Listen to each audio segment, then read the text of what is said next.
Hi friends, எல்லோரும் எப்படி இருக்கீங்க? நான் ரொம்பவே நல்லா இருக்கேன். எல்லோரும் நல்லா இருக்கும்னு சொல்லிட்டு ஆண்டவனை பிரார்த்திக்கிறேன். அதே மாதிரி என்னோடய சேனலை சப்ஸ்கிரைப் பண்ணவங்க அனைவருக்கும் ரொம்ப ரொம்ப நன்றிங்க. இனிமேல் சப்ஸ்கிரைப் பண்ண போகிறவங்களுக்கும் வீடியோ பார்க்க போகிறவங்களுக்கும் ரொம்ப ரொம்ப நன்றி. நீங்கள் ஒவ்வொரு வீடியோ பார்த்துட்டு எனக்கு மெசேஜும் ஒரு கமெண்ட்டும் ஒரு லைக் போடுறதுனால தான் ஒவ்வொரு தடவையும் நான் மோட்டிவ் ஆகி இன்னும் வீடியோ போடணும்னு யோசிக்கிறேன். நான் வால்பாறையை பற்றி மட்டும் பேசிகிட்டே இருக்கிறேன்னு யோசிக்காதீங்க. நான் என்னோடய சொந்த ஊரான வால்பாறையை பற்றி நான் இன்னும் சொல்லணும்னு விரும்பப்படுறேன்.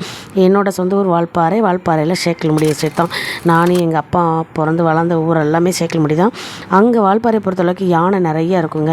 நம்ம இன்றைக்கி எதை பற்றி பார்க்க போகிறோன்னா, அங்கே இருக்கிற அனிமல்ஸ், அவங்க எப்படி இருப்பாங்க, அவங்களோட ஒரிஜினல் பேர் என்ன அப்படிங்கிறது தான். யானை எப்பொழுதும் யானை தான் இல்லையா? எப்பவும் கூட்டமாக சுற்றி கொண்டிருக்கும். செம்மையாக இருக்குங்க. அதுக்கப்புறம் சிறுத்தை செம்மையாக இருக்கும். உங்கள் எல்லாத்துக்குமே தெரியும் சீட்டாக் பற்றி. அது வால்பாறையில் அதிகமாக இருக்கும். நாங்கள் இருந்த காலத்துலலாம் இது பார்க்குறது ரொம்ப அரிது. ஏதாவது என்றைக்காவது ஒரு நாள் ஈவினிங் டைமில் நிற்பாங்க. ஆனால் இப்போ ரீசெண்ட் டைமில் நிறைய பேர் சுற்றுறாங்க. அதேமாதிரி இதுக்கு அடுத்து வர்றது காட்டு மாடுங்க. காட்டு மாடை பொறுத்த வரைக்கும் நாங்கள் இருந்தப்பமெல்லாம் ரொம்ப ரேரு. இப்போ ஆஸ் யூஷுவல் ஒரு ஒர்க்கர்ஸ் எப்படி தேயிலை காட்டில் ஒர்க் பண்ணுறாங்களோ அந்தளவுக்கு செமையாக அவங்களும் நின்றுட்டே இருக்காங்க, பக்கத்துலேயும் நிற்கிறாங்க. ஆனால் தொந்தரவும் பண்ணுறாங்க. இது வந்து சென்னாய் கூட்டங்க.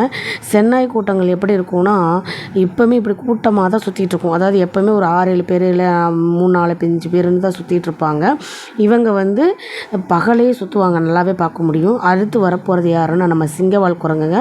உங்களுக்கெல்லாம் சிங்கவால் குரங்குன்னு சொன்னால் தான் புரியும். ஆனால் நாங்கள்லாம் சொல்கிறது மந்தின்னு சொல்லுவோம், இல்லை சோலை மந்தின்னு சொல்லுவோம். ஆக்சுவலாக அதோட ஒரிஜினல் பேர் சோலை மந்தி தான்.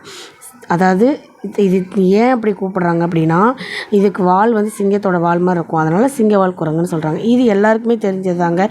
நீலகிரி மலையாடு இது எல்லாருக்குமே தெரியும். இது நீலகிரி தகார் தான். இது செமையாக இருக்கும். ஆனால் பார்க்குறது இப்போலாம் ஈஸியாக பார்த்துட்றோம். நாங்கள் இருக்கும்போதெல்லாம் பார்த்திங்கன்னா இது பார்க்குறது கொஞ்சம் அரிதாக தான் இருந்துச்சு. இது வந்து மலபார் மலை அணில். அதாவது மலபார் மலை அணில்ங்கிறது அது ஒரு பேர். இவங்களுக்கு அந்த மாதிரி தான் இவங்களை கூப்பிட்றாங்க. இது பார்க்குறதுமே ரொம்ப ரேர் தான். அடர்ந்த வனப்பகுதிக்குள்ளே போனால் மட்டும்தான் நம்மளால் இவங்கள பார்க்க முடியும். நார்மலாக இருக்கிற அணில் மாதிரி இல்லை. இவங்க கொஞ்சம் சற்று வேறுபாடாக தான் இருக்காங்க. இவங்களை வந்து நம்ம பார்க்குறது கொஞ்சம் இன்டீரியராக போனால் தான் மட்டும் பார்க்க முடியும். இது வந்து நாங்கள் வழக்கத்தில் கூப்பிட்றது வந்து பார்த்திங்கன்னா கேளையாடுன்னு கூப்பிடுவோம். அது வந்து மான் சார்ந்தது தான். அதாவது மான் கூட சேர்ந்தது தான். ஆனால் இவங்க கொஞ்சம் வித்தியாசமாக இருப்பாங்க. நான் மோஸ்ட்லி எங்கள் வீட்டு பக்கம்லாம் நிறைய பார்த்துருக்கேன். அடுத்து வரப்போகிறது உங்களுக்கு பேரெல்லாம் தெரியுதான்னு பாருங்கள். நாங்கள் பாம்பராணின்னு கூப்பிடுவோம். நீங்களாம் என்ன கூப்பிடுவீங்க? நீங்கள் உங்கள் எஸ்டேட்டில் என்ன பேர் சொல்லுவீங்கன்னு எனக்கு கமெண்ட் பாக்ஸில் கமெண்ட் பண்ணுங்கள். அதே மாதிரி இதை பார்த்துருக்கீங்களா? இதுக்கு உங்கள் ஊரில் என்ன பேர் சொல்லுவீங்கன்னு சொல்லுங்கள். நாங்கள் பாம்பராணி தான் சொல்லுவோம். ஆனால் இது ஒரு மாதிரி ஒரு ஐயரப்படுற மாதிரி தான் இருக்கும். பாம்பு கூட சேர்ந்தது மாதிரி இருக்கும். பயந்துட்டு ஓடிடுவோம் இதை பார்த்தோன்னே. ஏன்னா இது கொஞ்சம் ஒரு மாதிரி பார்க்குறதுக்கு ஒரு மாதிரி இருக்கல. இது நம்ம கீரிப்பிள்ளை தாங்க. நம்மளோட புள்ள மாதிரி நம்ம வீட்டில் வளர்க்கலான்னு சொல்லுவாங்க. ஆனால் எங்கள் வீட்டிலலாம் நிறைய வந்திருக்கு. ஏன்னா நாங்கள் எங்கள் வீட்டில் கோழி நிறைய வச்சுருந்தோம்.